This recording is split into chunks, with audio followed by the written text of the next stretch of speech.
इस कार्यक्रम के प्रसारण पुण्यार्जक हैं श्री राजेंद्र प्रसाद जैन, श्रीमती ममता जैन, श्री प्रशांत जैन, श्रीमती दिव्या जैन, पारस जैन, श्री भरत जैन, श्रीमती सौम्या जैन एवं समस्त परिवार मुंबई।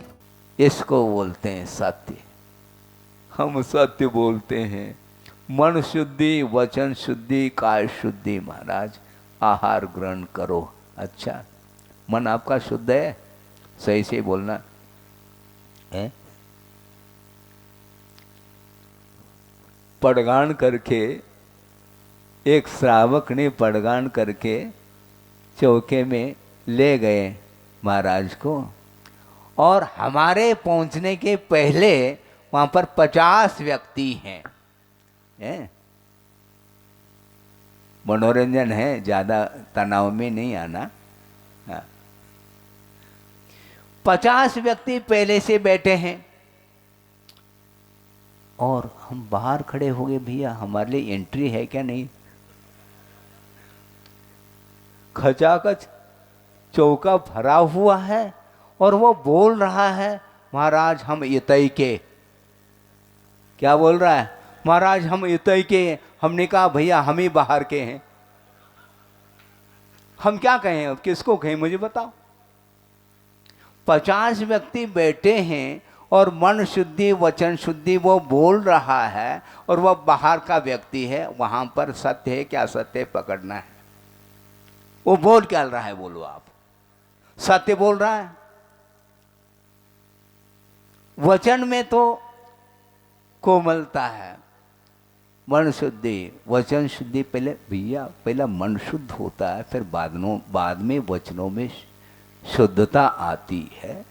जब तुम बाहर के हो, तुम्हारे पास कोई भी द्रव्य नहीं है और तुमने कोई भी नवधा भक्ति नहीं करी, न पड़गान किया है, न पूजन किया है, न चरणोदक लिया है, न आहार है, फिर भी आहार जल शुद्ध है बोल रहा है। आहार लिया है क्या? कोई द्रव्य? हाथ तो खाली हाथ से आ रहा है और आहार जल शुद्ध है बोल रहा है। हाथ में है नहीं। सोचो, विचार करो, क्या कहना चाह रहे हैं। होता ऐसा ही है, किंतु सत्य बहुत कठिन होता है। महाराज भाव होते हैं, एक ग्रास हमसे भी ले लें, लेकिन विधिवत देवो, रुचिवत मत देवो।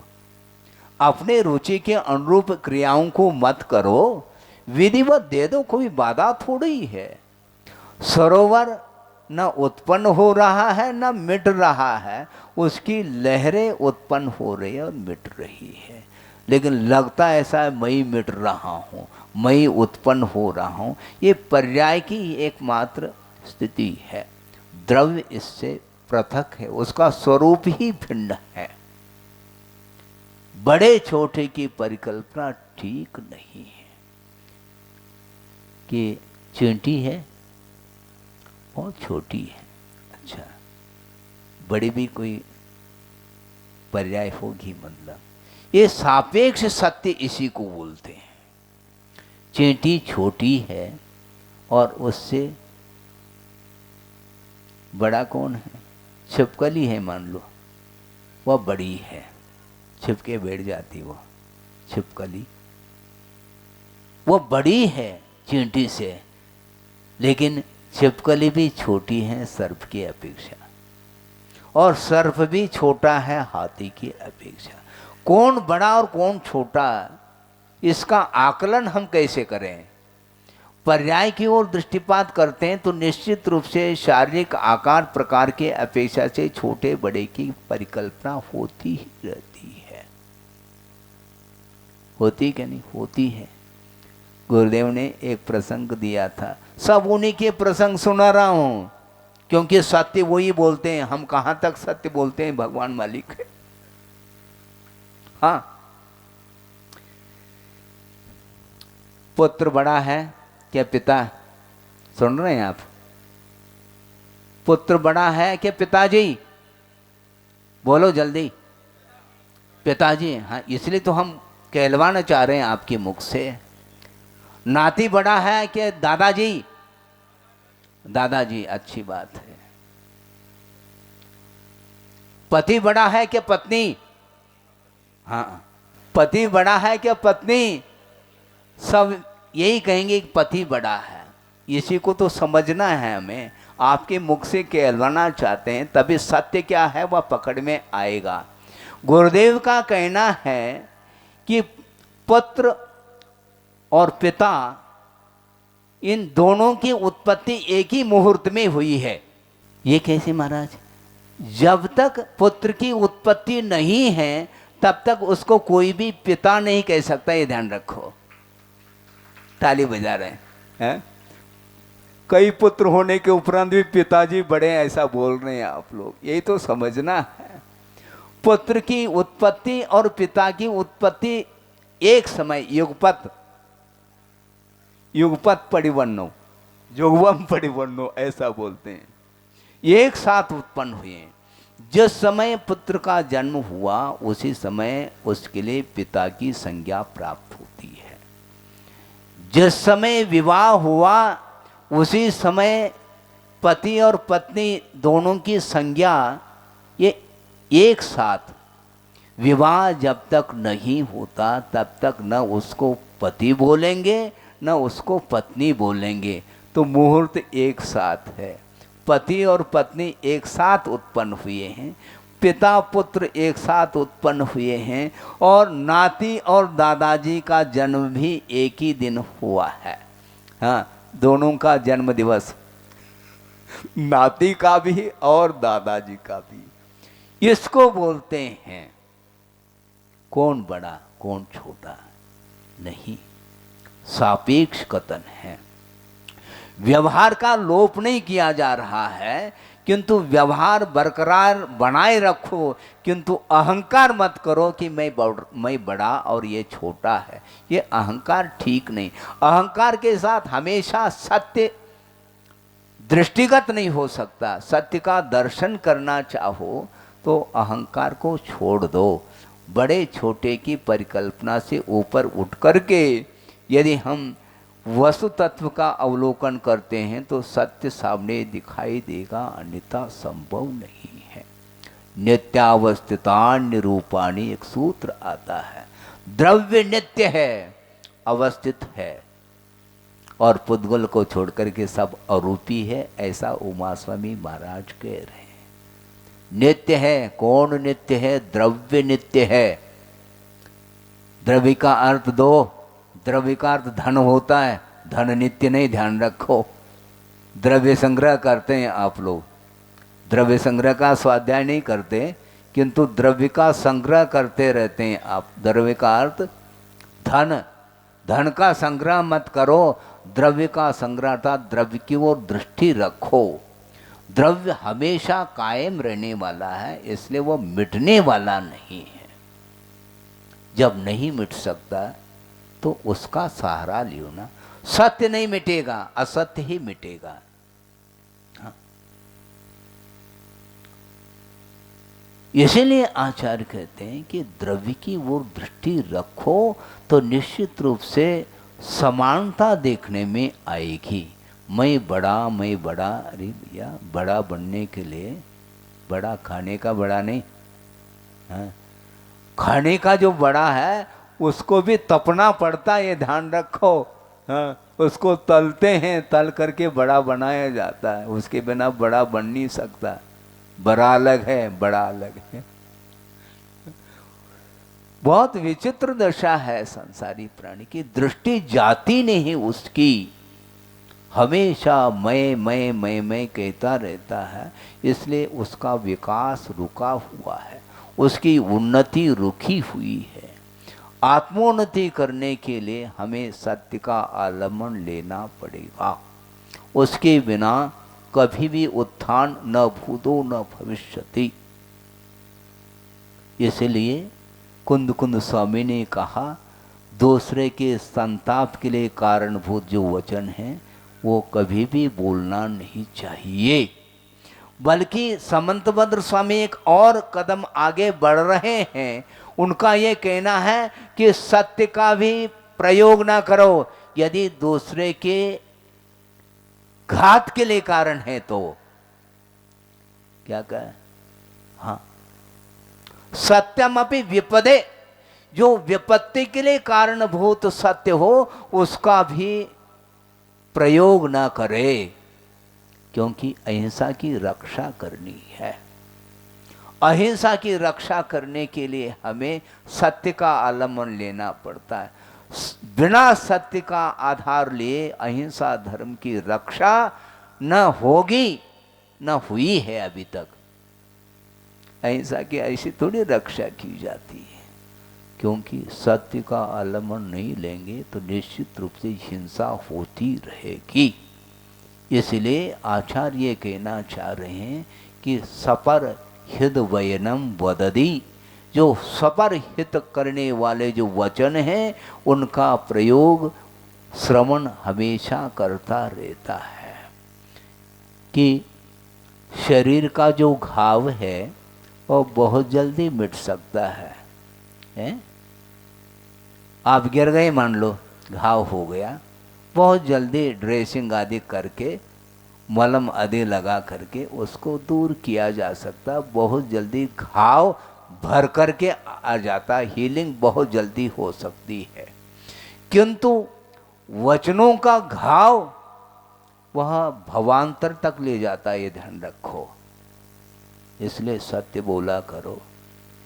यदि आपको आगम का ज्ञान नहीं है मत बोलो, कोई बाधा नहीं है, किंतु असत्य मत बोलो। असत्य बोलने से हानि है, बहुत बड़ी हानि, बल्कि स्वयं की भी हानि है और दूसरे के लिए भी हानि के लिए वह कारण बन जाता है। एक दृष्टांत आपके सामने रखूं, वो ये है, शरीर के घाव से अपेक्षाकृत वचन का घाव गहरा होता है। क्या सुना? शारीरिक जो घाव है उससे भी जो वचन का घाव है वो बहुत गहरा होता है। एक दृष्टांत आपके सामने रख रहा हूं। एक व्यक्ति जा रहा है और जंगल में प्रवेश हुआ है उसका, और सामने पुनः एक शेर देखने में आया है। पर आज 2 दिन पहले भी आपने शेर का दृष्टांत दिया था, वो अलग प्रसंग था। वो किस प्रसंग में दिया था? आर्जव धर्म के प्रसंग में दिया था ना। हाँ हाँ, वही भालू, रीछ और शेर का उदाहरण दिया था आर्जव धर्म के प्रसंग में। और ये सत्य धर्म के प्रसंग में पुनः शेर आया है, दिख रहा है, और दूर से उसने देख लिया कि शेर दिख रहा है, किंतु वह अपनी ओर नहीं आ रहा है। देखने में तो बहुत क्रूर दिख रहा है, दूर से वह देख रहा है, किंतु अब क्या करें, पगडंडी एक ही है, और दूसरी पगडंडी हो तो उससे बच करके हम चले जाते हैं, लेकिन एक ही पगडंडी, अब क्या करें, कहीं पीछे मुड़ जाऊं तो उधर से एक शेर आ जाए तो मुश्किल हो जाएगा। इसलिए आगे ही बढ़ते हैं, जो होगा देखा जाएगा। और धीरे धीरे साहस करता हुआ आगे बढ़ रहा है, और वह शेर निकटवर्ती हो गया, क्योंकि वह तो शेर तो वहीं पर है, वह चल नहीं पा रहा। क्यों? वो कराह रहा है। कौन? आदमी नहीं, शेर। क्यों करा रहा है? उसके पैर में एक कांटा गड़ा हुआ है, नुकीला, और उसके कारण वह हिल नहीं पा रहा है, डुल नहीं पा रहा है, खड़ा नहीं हो पा रहा है, और वह लेटा लेटा लेटा कराह रहा है। और उसके कराह को सुन करके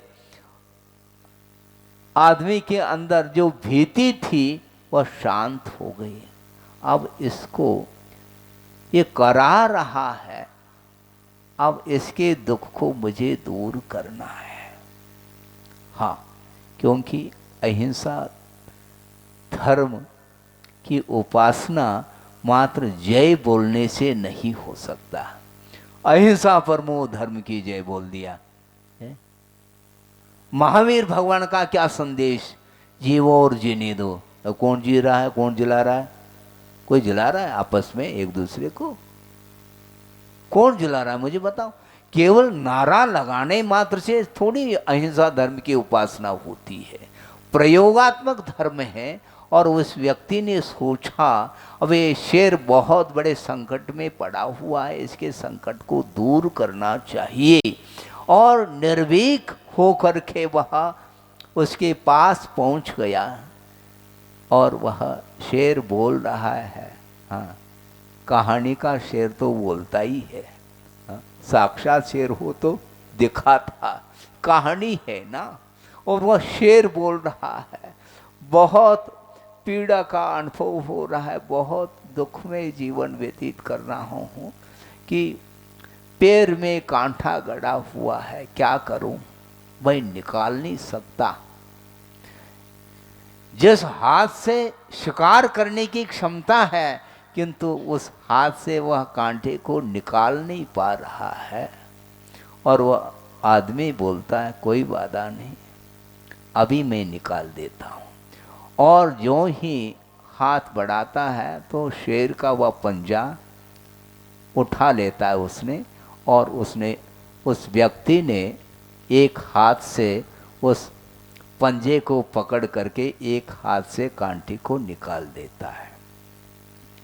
अब करहाना शांत हो गया।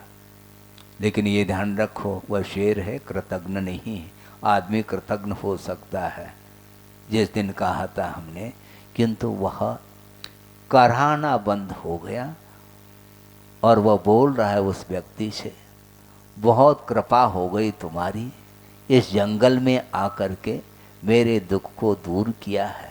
इसके बदले में आप जो चाहो बोलो। चाहने के लिए तो बहुत कुछ है, किंतु क्या चाहूं मैं? जो आप चाहो वो मिल जाएगा। देखो ऐसा है कि मेरे बिटिया की शादी है और शादी के लिए मेरे पास अर्थ नहीं है, संपदा नहीं है, और बड़े ठाट बाट के साथ विवाह संपन्न करना चाहता हूँ, क्या करूँ? कोई चिंता मत करो, तुम्हें जितना चाहिए वह सब मिल जाएगा। कहाँ है? ये थोड़ी दूर जाना है, अपने साथ चलो। और वह गुफा में ले गया। वो आदमी थोड़ा सा भयभीत हो रहा है, ऐसा न हो। हाँ हाँ, कहीं नमो सिद्धानम न हो जाए। हाँ? वो ले गया शेर उस व्यक्ति को और दिखाया, देखो इस गुफा में ये सारे सारे आभरण पड़े हुए हैं स्वर्ण के, और जितने आपके लिए आवश्यक हैं, पूरा पूरा लेना भी चाहो तो तुम्हारी इच्छा, ले जाओ तुम और बिटिया की शादी कर लो, ठाट बाट के साथ, धूमधाम के साथ। अच्छी बात है। और वह सारे सारे आभरण ले करके वह लौट रहा है। उस समय उसने कहा कि देखो मैं शादी करूँगा, बिटिया की शादी, किंतु उस शादी में तुम्हें भी आना पड़ेगा। वो शेर के लिए आमंत्रित किया उस व्यक्ति ने, बिटिया की शादी में आपको भी आना पड़ेगा, क्योंकि आपके बिना मुझे अब आनंद नहीं आने वाला है। और वह जा रहा है, शेर वहीं पर है। अब जाता है, तैयारी कर रहा है वो अपनी बिटिया की शादी के लिए, और दूर दूर के लोग आए हैं। बारात सब जानते हैं, ज़्यादा बताने की आवश्यकता नहीं, क्योंकि समय बहुत कम बचा है। और अपने तैयारी में लगा है और डेट फिक्स किया है, और उसको भी निमंत्रण के लिए दिया है, आने के लिए निमंत्रण। और वह शादी होने के एक दिन पूर्व में ही वह शेर पहुंच जाता है। हाँ? जाते ही जो मंडप बना है, किसका? विवाह मंडप, और दूर दूर के लोग आए हैं उस प्रोग्राम को देखने के लिए। और जैसा ही शेर आ गया, खलबली मच गई। अब क्या होगा? शेर आ गया, शेर आ गया। अब मांगलिक कार्य, और बीच में दंगल होने लगा। शेर आ गया, अब बचना मुश्किल है, बचना मुश्किल है। लेकिन ये ध्यान रखो, उस व्यक्ति के कुछ संबंधी लोग थे, उन्होंने कहा सभा को, डरो नहीं। कैसे नहीं डरो? इतना बड़ा शेर आ रहा है, तुम डरो नहीं कह रहे? ये शेर थोड़े ही, ये गधा है, गधा। समझ में आ रहा है प्रसंग किसका चल रहा है? वचन का घाव भूलना नहीं। ये शेर थोड़े ही है। उस आदमी के कुछ संबंधी लोग थे, उन्होंने बाहर के जो व्यक्ति आए थे प्रोग्राम में, उनके लिए कहा ये शेर थोड़ा ही है, ये गधा है, गधा है। इतना सुनना पर्याप्त था कि वह शेर लौट गया। प्रोग्राम को देखा नहीं उसने। बिना प्रोग्राम को देखे, बिना जिनवानी के लौट गया वो है। कभी कभी आप लोग भी जिनवाने के बिना उठ करके चले जाते हैं। उसी प्रकार उसने सुना मैं गधा हूं, गलत बात है, अपमान हो गया उसका, इसलिए चल दिया। वो चला गया पुनः जंगल में, और शादी हो गई। और वह आदमी सोचता है कि शेर तो दिख नहीं रहा है, क्या बात है, लौट क्यों गया? आया तो है, क्योंकि सब लोगों में खलबली मच गई। उस समय हमने सोचा था कि निश्चित रूप से शेर आया है, और आया भी था और लौट भी गया। क्यों लौट गया? समस्या ये है। और शादी हो गई, उसके उपरांत वह पुनः जा रहा है। कौन? वह आदमी पहुंच गया उसी गुफा में। क्यों, क्या बात है? अब शादी के लिए हमने निमंत्रण दिया, किंतु शादी का प्रोग्राम अटेंड किए बिना आप लौट क्यों गए? मत पूछो अभी, क्यों, क्या बात है? गुस्सा है क्या? गुस्सा नहीं। फिर क्यों नहीं बताना चाह रहे? मैं बताऊंगा, अभी नहीं। फिर अभी क्या करना? अभी कुछ नहीं करना है। फिर करना क्या है? जो आदमी था वह कृषक था, ये ध्यान रखो, और वह उसके हाथ में कुल्हाड़ी है। अब वो शेर बोल रहा है उस कृषक के लिए, उस आदमी के लिए, कि एक काम करना है। क्या? इस कुल्हाड़ी से मेरे सिर पर प्रहार कर लेना। ये कैसा संभव है?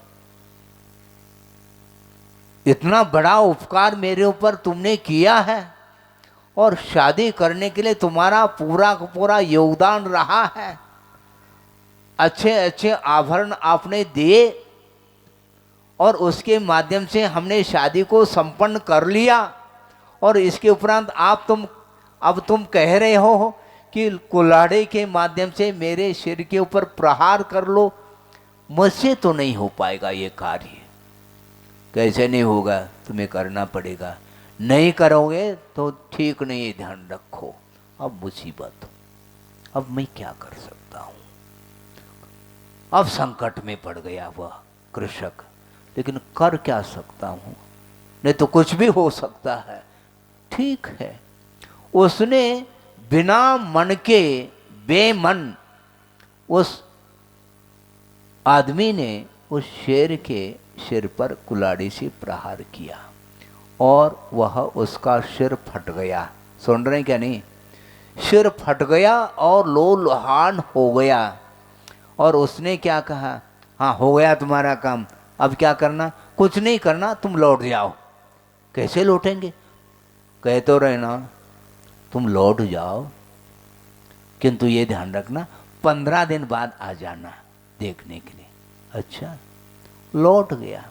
15 दिन के उपरांत पुनः आ गया उस शेर के पास, और वह शेर कह रहा है कि देखो थोड़ा सा सिर में घाव है क्या नहीं। घाव भर गया था 15 दिन के अंदर, जबकि सिर फटा हुआ था उसका। 15 दिन के अंदर वह सिर का घाव भर गया, किंतु शेर कहता है ये सिर का जो घाव था ना वो भर गया है, किंतु शादी में नहीं आने का जो कारण था वह अब तुम्हें बताना चाहता हूं कि सिर का घाव तो भर गया, किंतु वचन का जो घाव था ना वह अभी भी ज्यों का त्यों विद्यमान है। क्यों? उसने कहा था ये शेर नहीं है, गधा है, इसके कारण मैं लौट गया था। अर्थ ये है कि शरीर का घाव बहुत जल्दी भर सकता है, किंतु वचन का घाव भरता नहीं, ये ध्यान रखो। भवांतर तक वह घाव चला जा सकता है, वैर धारण कर सकता है। इसलिए वचन को बोलना है, वचन का प्रयोग करना है तो संभल करके करो। मुख मिला है इसलिए आप वचनों का प्रयोग करो तो ठीक नहीं है, क्योंकि सत्य धर्म है। इसलिए सपर हित वयनम वदति ऐसा कहा। ऐसे वचनों का श्रवण प्रयोग करता है, जो सपर हित करने वाले जो वचन है उन्हीं का प्रयोग करता नहीं है, तो शांत मौन बैठना पसंद करता है। नहीं आता मान लो बोलना, मत बोलिए आप। महाराज हमारे पास ज्ञान नहीं है, कोई भी पूछता है हम उत्तर ही नहीं पाते। उत्तर मत दो, हम दूसरे को निरुत्तर नहीं करना। हमारे पास ज्ञान नहीं है मत बोलो आप, किंतु सत्य का पालन करो। और मौन के माध्यम से सत्य का पालन अच्छे तरीके से हो सकता है। इसलिए गुरुदेव ने कहा सत्य बोलने की अनिवार्यता नहीं, आवश्यक नहीं। सत्य बोलना आवश्यक नहीं, अथवा सत्य बोलना अनिवार्य नहीं। आवश्यक हो तो भाषा समिति के अनुरूप बोलो, नपे तोले शब्दों में बोलने का पुरुषार्थ करो। नहीं है तो वह सत्य धर्म समाप्त हो जाएगा। 10 बज गया है, हम ज़्यादा नहीं कहना चाहते हैं। कहीं ज़्यादा तो नहीं हुआ है? नहीं हुआ ना? कहीं विपरीतता तो नहीं शब्दों में है? कहीं तनाव आ गया हो है? हाँ, बहुत कठिन होता है। हमने कहा था ना कि मन शुद्धि, वचन शुद्धि, काय शुद्धि बोल रहा है, फिर भी वह सत्य बोल नहीं पा रहा है, ऐसा हमने कहा था। उसको लेकर के कहीं विकल्प तो नहीं, आपको बोलना चाहिए इस प्रकार हमें, क्योंकि वस्तुतः ये शब्द हैं। शब्द बहुत अहितकारी भी होते हैं तो हितकारी भी होते हैं, ये ध्यान रखो। इसलिए संभल संभल करके बोलने के लिए आगम की आज्ञा है। ज्यादातर मौन के साथ ही जीवन व्यतीत करता है श्रमण, क्योंकि उसके माध्यम से ही पूर्णतः अहिंसा धर्म की रक्षा होती है। वाग मनो गुप्तिर्या दान निक्षेपण समित्यालोकित पान भोजनानी पंच, ऐसा कहा। अहिंसा व्रत की जो भावनाएं हैं, ये 5 भावनाएं उल्लेखित हैं कि वचन गुप्ति और मनोगुप्ति, इसके माध्यम से अहिंसा की रक्षा होती है। इसलिए हमें शांत बैठना हमें सीखना है। बहुत बोल दिया, बोलना अच्छा नहीं, क्योंकि बहुत अहित हो सकता है। क्योंकि जो सत्य को स्वीकार नहीं करना चाहता है, हम जबरदस्ती सत्य को क्यों स्वीकार कराना चाहेंगे उसको? नहीं, हम आग्रह किसी के साथ नहीं करना चाहते हैं। जो सत्य चाहता है, सत्य पर चलना चाहता है, उसके सामने जिनवानी रख कर के आगम के अनुरूप सत्य का क्या स्वरूप है उसको दिखाया जा सकता आगम के आधार से। इसके उपरांत स्वीकार करना और नहीं करना उसके ऊपर निर्धारित है। इसलिए आग्रह नहीं किंतु हमें अनुग्रह करने की बात होनी चाहिए, अनुग्रह करने की बात रखनी चाहिए। हमें बहुत कठिन है। कहानी तो समझ में आ गई क्या नहीं? यानी वचन का घाव भयंकर होता है, पीड़ा होती है। वचन के द्वारा प्रभाव पड़ता है क्या नहीं? नहीं पड़ता है। किसी ने कहा वचन का कोई प्रभाव नहीं पड़ता है, अच्छी बात है।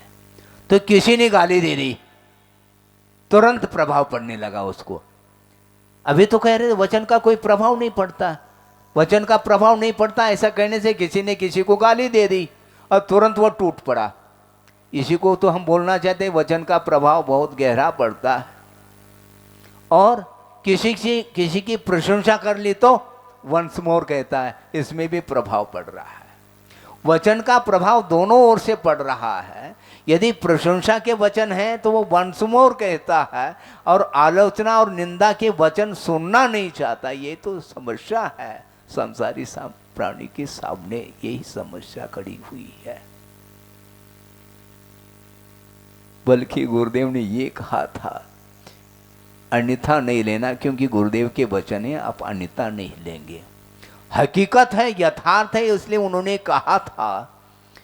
ये अतिशयोक्ति नहीं किंतु यथार्थता सत्य है। ये कि मान लो सपोज के रूप में कहा जा रहा है, एक्सेप्शन अलग वस्तु, किसी व्यक्ति को फोकस बना करके नहीं कहा जा रहा।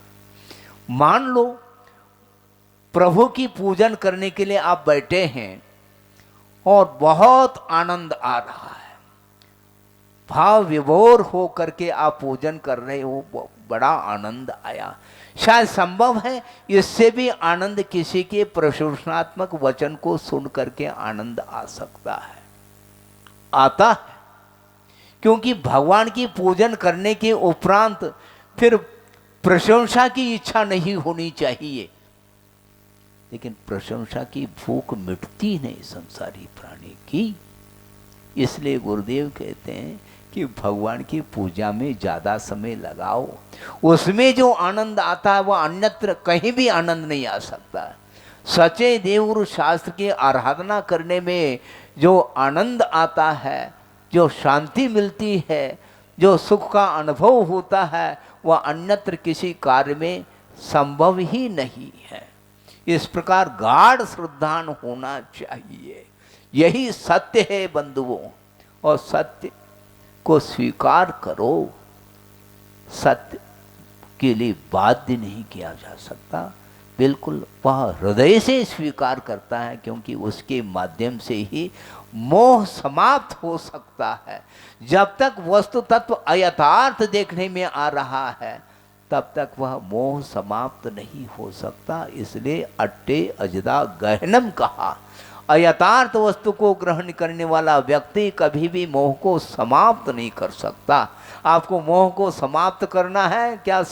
मोह को और बढ़ाना है? बोलो, समाप्त करना है। मोह को समाप्त करना है तो जैसा वस्तु का स्वरूप है उसको यथार्थ रूप से उसी रूप में स्वीकार करना हमें आवश्यक है। उसके बिना संभव नहीं है। आपका समय हो गया है, ज़्यादा समय हो तो विकल्प नहीं करना, क्योंकि सत्य का प्रतिपादन किया जाता है। और सत्य है, हाँ, महाराज कह रहे हैं सत्य परेशान हो सकता है किंतु विजय सत्य की होती है। सत्यमेव जयते, सत्यमेव जयते ऐसा कहा है नीतिकारों ने। सत्य हमेशा विजय पाता है, हमें कोई विकल्प नहीं है। क्योंकि सत्य की उपासना जो करता है उसको कौन सा विकल्प आएगा? उसको कोई विकल्प नहीं। मुझे कौन पूछेगा? अरे हमें पूछने की क्या आवश्यकता है। किसी ने कहा, एक बार कहा था, उसको कह करके पूर्ण कर लूं तो और ज़्यादा अच्छा है। महाराज आप अकेले रहना पसंद करते हैं, अच्छा, अकेले में आपका मन कैसा लगता है महाराज? हमें तो अकेले में तो डर लगता है। आप अकेले रहते हैं, आपको विकल्प नहीं होता है। दुनिया एक तरफ जा रही है और अकेले आप जा रहे हो। किसने कहा कि मेरे साथ कोई नहीं है?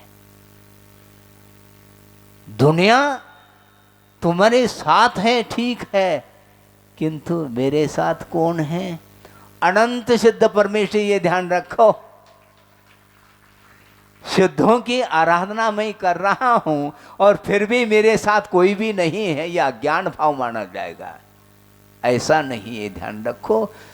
जिसके हृदय में सच्चे देवगुरु शास्त्र विराजमान हैं, वो अकेला हो कैसा सकता है? उसको किस बात की भीति है? वह निर्भीक होकर के सिद्धों की आराधना करने में लगा हुआ है। इसलिए हमने कहा मुझे कोई डर की बात नहीं, क्योंकि परमात्मा की आराधना की जा रही है और परमात्मा को प्राप्त करने के लिए पंच परमिष्टि का जिसने आलम्बन ले रखा है, उसको अब अकेलापन महसूस नहीं होता। आपको हो जाए तो आप भीड़ में बैठ जाना है, पर जहाँ पर भीड़ कम है, जहाँ पर और भीड़ ज़्यादा हो वहाँ पर चले जाओ।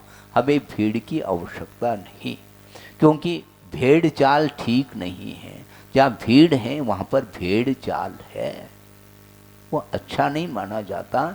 इसलिए ज़्यादा समय न हो, इसलिए इतना ही मैं कहना चाहता हूँ कि सत्य की उपासना करने के लिए यह अवसर मिला है और निरंतर असत्य, क्योंकि असत्य पापमय होता है और सत्य के माध्यम से साथ से पुण्य का अर्जन होता है और उसी के माध्यम से पाप का क्षय होता है। इसलिए संसार का विच्छेद जल्दी जल्दी हो, इस पवित्र भावना के साथ अहिंसा परमो धर्म की जय।